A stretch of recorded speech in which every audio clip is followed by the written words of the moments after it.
বাংলাদেশ জাতীয়তাবাদী দলের পক্ষ থেকে আন্তরিক অভিবাদন। সংগ্রামী ভাইয়েরা আমার, আপনারা অবগত আছেন আজকে মালিহাট বিএনপির দ্বিবার্ষিক সম্মেলন। এই দ্বিবার্ষিক সম্মেলনে প্রধান অতিথি হিসেবে উপস্থিত থাকবেন বীর মুক্তিযোদ্ধা অধ্যাপক শহীদুল ইসলাম। ইতিমধ্যে আমাদের মাঝে মঞ্চে উপস্থিত আছেন সংগ্রামী নেতা জননেতা রহমত আলী রহমান ভাই। সংক্ষেপে যে কথা বলবো, আজকে দ্বিবার্ষিক সম্মেলন শুধু এই দ্বিবার্ষিক সম্মেলন নয়, একটা শপথের অনুষ্ঠান, একটা পুনর্গঠনের সম্মেলন।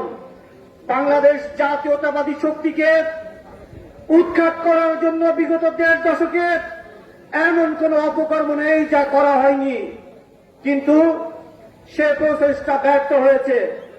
এখন সময় এসেছে দেশকে সাজানোর জন্য, দলকে সাজানোর জন্য তারেক রহমানের নেতৃত্বে বিএনপিকে পুনর্গঠন করতে হবে।